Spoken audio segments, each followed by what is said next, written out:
अब्दुल्ला, सबसे पहले तो खुशामदीद कहेंगे आपको। और इस वक्त पाकिस्तान टीम का जो नेक्स्ट असाइनमेंट है वो श्रीलंका है। और लास्ट ईयर आपके लिए बड़ी अच्छे जो है वो ये कह सकता हूँ कि मेमोरी रही श्रीलंका में। आपने 160 रन की इनिंग खेली, पाकिस्तान को एक ऐसा मैच जिताया जो कि शायद हमारे हाथ से निकल रहा था। तो ऐसी जगह पर किसी खिलाड़ी का जाना, खेलना, जहाँ पर उसकी यादगार जो हैं वो यादें हों, तो आप कैसा फील कर रहे हैं? जी, सबसे पहले तो पाकिस्तान के लिए क्रिकेट खेलना और पाकिस्तान को रिप्रेजेंट करना सबसे बड़ा आपके लिए एक ड्रीम होता है।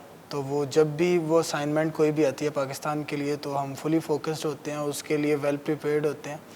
और जैसे कि मेरी श्रीलंका की इनिंग्स काफ़ी अच्छी गई और वो टूर काफ़ी अच्छा गया। हाँ, हमने वो सीरीज़ ड्रा होगी but we played well there. So कोशिश यही है कि उसी मोमेंटम को दोबारा कैरी ऑन करें और जिस मोमेंट पे वो फिनिश किया सीरीज़, इस दफ़ा कोशिश करें कि उधर सीरीज़ जीतें और पाकिस्तान के लिए अच्छा करें इंशाल्लाह। अब्दुल्ला, श्रीलंका का जो वेदर है बहुत ज़्यादा, वहाँ पर ह्यूमिडिटी होती है, वहाँ पर जो गर्मी है, खेल के मैदान में उसको झेलना इतना आसान नहीं होता।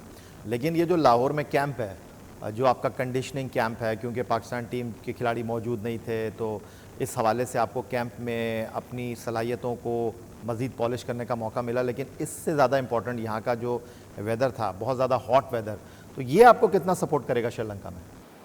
बिल्कुल, जैसे अभी वेदर लाहौर में है और इधर कैंप भी हो रहा है तो हम सब के लिए काफ़ी अच्छी अपॉर्चुनिटी है कि इसको ग्रैब करें और अच्छे से प्रिपेयर्ड हों उस सीरीज़ के लिए। तो बिल्कुल एज एन एथलीट एक चैलेंज होता है, वेदर से लड़ना भी आपको मतलब आना चाहिए, क्योंकि क्रिकेट में वेदर और ये चीज़ें सब साइड पे हैं। क्योंकि आपको इनके लिए प्रिपेयर्ड होना पड़ेगा तो ही आप इंटरनेशनल क्रिकेट खेलते हैं। क्योंकि जैसे ऑस्ट्रेलिया वेदर चेंज होता है, श्रीलंका वेदर चेंज है, तो अकॉर्डिंगली वेदर आप वो चीज़ों को प्लान करते हो और अपनी प्रेपरेशन का हिस्सा बनाते हो। और कोशिश यही होती है कि जिधर जैसी कंडीशन हो पहले तो उस लिहाज से प्रैक्टिस हो और फिर वो जो वेदर है उससे भी फाइट आउट करना पड़ता है एज अ प्रोफेशनल। तो अब्दुल्ला, थोड़ा सा ये बताइए, अब तो आपका जो स्पोर्ट्स गियर है, एक ज़माना था कि जब 1958 में पाकिस्तान ने पहली बार वेस्ट इंडीज़ का दौरा किया, ये वो दौरा था जहां हनीफ मोहम्मद मरहूम साहब ने पाकिस्तान क्रिकेट की तारीख की सबसे बड़ी 337 रन की इनिंग खेली। थाई पैड की जगह जो है वो टावल को डबल करके वो थाई पैड की जगह रखते थे। और उसके अलावा आजकल तो आपके पास जदीद हेलमेट है, प्लास्टिक से जो है वो अपनी फ्लॉपी को बांधा जाता था कि उड़ ना जाए हवा में। तो मैं ये जानना चाहता हूँ कि स्पोर्ट्स के सामान के अलावा अपने आप को रिकवर करने के लिए ऐसे हॉट वेदर में जहाँ पर आप श्रीलंका खेलने के लिए जा रहे हैं, क्या आपके पास फैसिलिटीज़ होती हैं और आपके जो फिजियो हैं वो क्या आपको चीज़ें प्रोवाइड करते हैं? जी, सबसे पहले जब आप इस तरह के वेदर में खेलते हैं तो ऑब्वियसली आपको खुद को कैरी करना आना चाहिए, क्योंकि अगर आप फिट हैं और अपने अंदर सही एफर्ट कर सकते हैं पाकिस्तान के लिए तो तभी आप खेलते हैं इंटरनेशनल क्रिकेट। तो बेसिकली तो ये रिक्वायरमेंट होती है कि डाइट को मतलब प्लान का हिस्सा हो ओवर डाइट, क्योंकि एक दिन पहले जो हम डाइट खाते हैं तो वो उस मैच में उससे हमें एनर्जी मिलती है, तो वो उस लेवल का हो जिससे जैसे कि ज़्यादा मीट वगैरह ना हो जिससे डिहाइड्रेशन हो तब। तो कोशिश यही होती है कि बेसिक चीज़ों पे रहें और कोशिश करें अपने लिक्विड्स पूरे रखें, क्योंकि काफ़ी एनर्जी और डिहाइड्रेट होते हो आप उधर। तो कोशिश यही होती है कि ये सब चीज़ों को प्लान करें, क्योंकि ये प्रेपरेशन का हिस्सा है और हम कोशिश करते हैं एज अ प्रोफेशनल जितना हमसे हो सके हम करते हैं और फिर फिजियोज़ भी हेल्प आउट करते हैं हमें उसमें। हालिया क्रिकेट में अब्दुल्ला, जहाँ पर आप T20 भी खेल रहे हैं, वनडे क्रिकेट भी खेल रहे हैं, टेस्ट क्रिकेट भी खेल रहे हैं, वहाँ पर फिटनेस कितनी इंपॉर्टेंट है? और आपने जिस तरह कहा कि ऐसे हॉट वेदर में खेलना, और वहाँ पर तो वही सर्वाइव कर सकता है, कहीं क्रैम्प्स आपको ना पड़ें, कहीं आप फटीग का शिकार ना हो, तो किस तरह की डाइट लेते हैं आप और पानी कितना पीते हैं? जी, बेसिकली तो पानी हमें थोड़ी देर बाद ही पीना पड़ता है, लाइक आफ्टर 1 आवर बॉटल वगैरह हमें फिनिश करनी पड़ती है। और उसके साथ टैबलेट्स होती है डिहाइड्रेशन की, हम वो यूज़ करते हैं जिससे हम फुली हाइड्रेट रहते हैं और उससे हमारी परफॉर्मेंस में भी फ़र्क आता है। तो कोशिश यही करते हैं कि अपने जो कंट्रोलेबल्स है उनको अच्छे से मैनेज करें, जैसे कि डाइट हमारे कंट्रोल में है, रिकवरी हमारे कंट्रोल में है, तो उनको अच्छे से हम टैकल करें। और इंशाल्लाह अगर हम वो अच्छे से करते हैं और प्रोसेस में अच्छा करते हैं तो ऑब्वियसली रिजल्ट्स भी फेवर में आते हैं। आपने कहा कि बहुत सारी चीज़ें हमारे कंट्रोल में है, बहुत सारे गियर्स चेंज करना पड़ते हैं।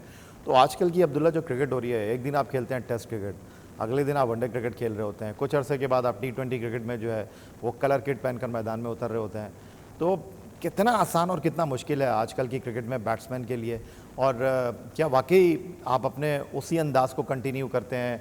स्ट्राइक रेट आपके लिए मैटर नहीं करता, औसत आपके लिए मैटर नहीं करती, या टेस्ट क्रिकेट को आपको आज जिस तरह की इंग्लैंड क्रिकेट खेल रही है मार धाड़ की, आपको लगता है कि आप अगर एग्रेसिव क्रिकेट ही खेलेंगे तो तीनों फॉर्मेट की क्रिकेट में कामयाब रहेंगे? जी, मॉडर्न डे क्रिकेट एक चैलेंज की तरह है, क्योंकि इसमें जैसे आप कह रहे हैं टेस्ट मैचेस हैं, उसके साथ ही वनडे हैं और साथ ही T20s भी बीच में आते हैं। तो एज अ प्रोफेशनल आपको मेंटली बहुत स्ट्रांग होना पड़ता है, क्योंकि सारे फॉर्मेट्स चेंज है और आप उनको अकॉर्डिंगली कैसे खेलते हैं और कैसे परफॉर्मेंस करते हैं, बेसिकली ये मैटर करता है। और एज अ प्रोफेशनल आपको खुद ये चीज़ें मैनेज करनी पड़ती हैं, क्योंकि जैसे वनडे है तो ऑब्वियसली स्ट्राइक रेट मैटर्स करता है, उसमें T20 आई है उसमें स्ट्राइक रेट मैटर करता है, और टेस्ट में बिल्कुल थोड़ा चेंज है। हाँ, इंग्लैंड का अपना वे है, वो उस वे से अच्छा खेलते हैं, लेकिन हमारा उस तरह का नहीं है अटैकिंग। बट वे हम अपने जो वे में बिल्कुल ठीक हैं और कोशिश करेंगे कि जैसे इसको इम्प्रूव करें, क्योंकि हर एक टीम का एक अपना वे है और वो हम एकदम किसी को देख के चेंज नहीं कर सकते।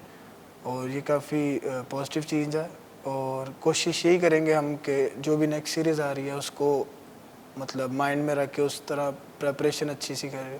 अब्दुल्ला, मैंने जितने भी लोगों से बात की है आपके हवाले से, जिन लोगों ने आपको खेलता हुआ देखा है, आपके बारे में एक राय है, और वो राय ये है कि अगर टेक्निकली साउंड और करेक्ट टेक्निक के साथ पाकिस्तान की मौजूदा टीम में कोई बैट्समैन है जो खेलता हुआ दिखाई देता है, तो आप हैं वो अब्दुल्ला शफीक, जिनके पास टेक्निक जो है वो बड़ी सॉलिड है, जो बैटिंग करते हैं। मोहम्मद हफीज़ का कहना यह है कि जनाब अब्दुल्ला शफीक फ्यूचर स्टार हैं। तो आपको लगता है कि ये चीज़ें जो आपके पास मौजूद हैं, आपने 12 टेस्ट मैचों में, 3 एक रोज़ा मैचों में और 6 T20 मैचों में इसको यूटिलाइज़ किया है, आपको लगता है कि आप दुरुस्त डायरेक्शन में जा रहे हैं? आपको लगता है कि नहीं, अब्दुल्ला शफीक के पास जो टैलेंट है, अब्दुल्ला शफीक ने उसको सही मानों में जो है वो इस्तेमाल नहीं किया?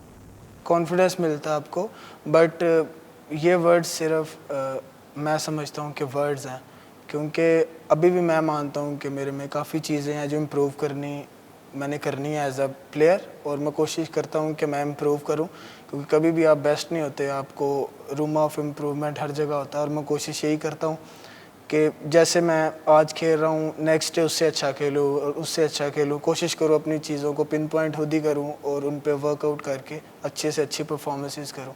लेकिन अब्दुल्ला, एक चीज़ जो आप लैक कर रहे हैं अपनी क्रिकेट में, आपकी परफॉर्मेंस में मुस्तकिल मिजाजी का बड़ा फुकदान दिखाई दे रहा है। आपने जिस तरह की श्रीलंका में इनिंग खेली 160 रन की, और आप ऑल इन ऑल नज़र आए, आपने पाकिस्तान टीम का बोझ अपने कंधों पर उठाया और एक साहिल से दूसरे साहिल तक पाकिस्तान टीम को लेकर आए। आपको PSL में शानदार कारकर्दगी पर फिर टीम में वापसी का मौका मिला, नहीं डिलीवर कर सके। वनडे क्रिकेट में technical you are very sound, test cricket में you are technically very sound, 1000 run को आप टेस्ट क्रिकेट में टच कर रहे हैं। एक दिन आप बहुत अच्छी परफॉर्मेंस देते हैं, और फिर जब आपसे उम्मीदों की जो है वो डोरें बांध ली जाती हैं, आप वो गिरोह को खोल देते हैं। जी बिल्कुल, एज अ प्रोफेशनल आप इस चीज़ को एडमिट भी करते हो कि कभी आपसे उस तरह परफॉर्मेंस नहीं होती, बट ये चीज़ मैटर करती है कि आप प्रोसेस को कितना अच्छे से करते हैं। और मैं कोशिश करता हूँ कि प्रोसेस से स्टिक रहूँ, और जो कंसिस्टेंसी की आप बात कर रहे हो, कोशिश कर रहा हूँ कि अपनी गेम में कंसिस्टेंसी लाऊँ। और इसके पीछे आपको क्या लगता है? जब मेहनत करते हुए हमने आपको देखा, फिटनेस में आपकी कोई सवाल नहीं उठा सकता, क्या कॉन्सेंट्रेशन लूज़ करते हैं, या अब्दुल्ला शफीक को लगता है कि कहीं अब्दुल्ला शफीक जो है वो अपने आप को जो है रिलैक्स कर देता है? नहीं, बिल्कुल रिलैक्स तो मैं नहीं कह सकता कि किसी भी पॉइंट पे आप होते हो। अगर आप पाकिस्तान या इंटरनेशनल लेवल पे खेल रहे हो तो मैं नहीं समझता कि आप रिलैक्स होते हो। ऑब्वियसली आपका 100% फोकस उसमें होता है, बट ये है कि ये कंट्रोलेबल चीज़ नहीं है रिजल्ट्स। मैं अपनी प्रोसेस को अच्छे से करता हूँ, मुझे उस पर बिलीव है, और इंशाल्लाह परफॉर्मेंसेस भी आएंगी। टेस्ट क्रिकेट में 300 किया आपने, Sri Lanka, Australia and England, best 100 कौन सा और क्यों? ऑब्वियसली श्रीलंका जी, क्योंकि उसमें पाकिस्तान मैच जीते और वो कंट्रीब्यूशन जिसमें आपकी कंट्री वो मैच जीते, तो ऑब्वियसली वो आपके लिए मेमोरेबल रहती है। अब्दुल्ला, जब आपने अपना इंटरनेशनल डेब्यू किया आज से 3 साल पहले, तो आपके क्रेडिट पर सिर्फ एक फर्स्ट क्लास मैच था, और बड़ी तनकीद आपके ऊपर हुई कि जी अब्दुल्ला शफीक को नोवेयर से जो है वो पाकिस्तान टीम में उठाकर बिठा दिया गया सिर्फ एक फर्स्ट क्लास मैच के ऊपर। और फिर जो आपका इंटरनेशनल डेब्यू हुआ वो भी किसी डरावने खौफ से कम नहीं था। आप पहले 2 T20 मैचों में अकाउंट ओपन किए बगैर चले गए और तनकीद हुई, लेकिन जब आपने श्रीलंका में 160 रन की मैच विनिंग इनिंग खेली तो लोगों ने कहा नहीं, ठीक फैसला था। वो जो आँख थी जिसने अब्दुल्ला शफीक को पिक किया था गलत नहीं था। डेफिनेटली मीडिया आप भी देखते होंगे, अपने इंटरनेशनल करियर के इब्तदाई दिनों को आप भी आज याद रखते होंगे जब आप पे तनकीद हो रही थी, और तनकीद करने वालों में हम भी शामिल थे कि सिर्फ एक फ़र्स्ट क्लास मैच पर आपको टीम में शामिल किया गया और आपका जब डेब्यू हुआ आप डिलीवर नहीं कर सके तो और भी आवाज़ें आने लगी। सबसे पहले तो जैसे मैंने आपको कहा है कि कंट्रोलेबल चीज़ों पे फोकस करना भी चाहिए, और मेरा अब कंट्रोलेबल चीज़ों की तरफ ही फोकस होता है। और जैसे अंडर 19 में पाकिस्तान को रिप्रेजेंट किया 3 दफ़ा तीनों साल ही। उसके बाद 2 साल हमारा जो रीजन है सियालकोट रीजन वो फर्स्ट क्लास में नहीं था, like we are in grade 2 cricket. तो उसमें ग्रेड 2 में ऑब्वियसली आपको चांस नहीं मिलता, क्योंकि सभी एफर्ट करते हैं, वो प्लेयर वो खिलाते हैं कि जिनकी इंटरनेशनल खेले हों, क्योंकि वो टीम को फर्स्ट क्लास में लाना होता है। तो उसमें हमें मौका नहीं मिला, 2 साल नहीं मिला।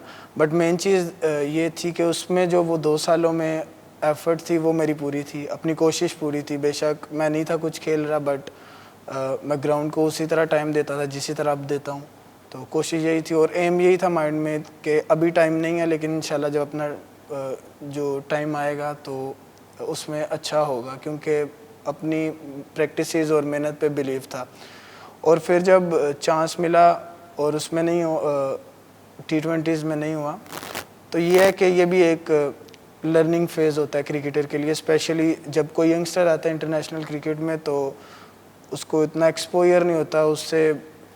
हाँ, एक्सपेक्टेशंस बहुत ज़्यादा होती हैं, बट उसको भी टाइम चाहिए, क्योंकि इंटरनेशनल क्रिकेट एक मतलब इजी टास्क नहीं है उधर जाके परफॉर्मेंसेस करना। जितने भी लोग खेले हुए हैं उन्होंने अपना स्टार्टिंग में टाइम लिया और ये इतना इजी नहीं है। तो मेरे भी माइंड में था कि हाँ, टाइम के साथ साथ सीखूंगा। ऑब्वियसली कोई भी पहले दिन जाके अपना बेस्ट करके मतलब सबको हैरान नहीं कर सकता, ऑब्वियसली उसको टाइम लगता है उधर स्टेबल होते हुए।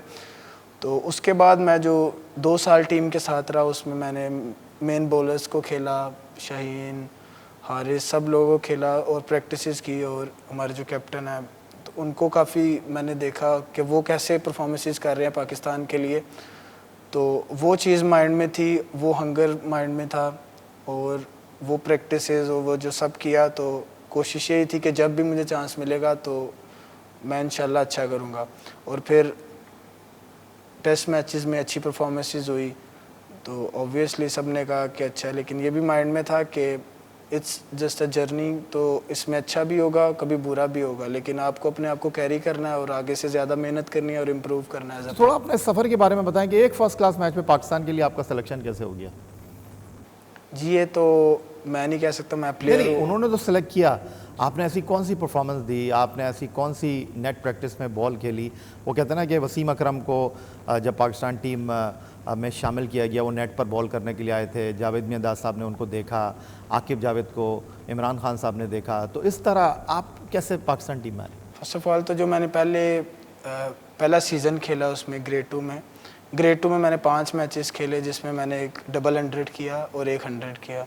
उसमें 5 मैचों में 600 रन्स किए मैंने। फिर मुझे फ़र्स्ट क्लास में मौका मिला और पहले मैच में डेब्यू में सेंचुरी स्कोर की, 135 इतने रन्स किए।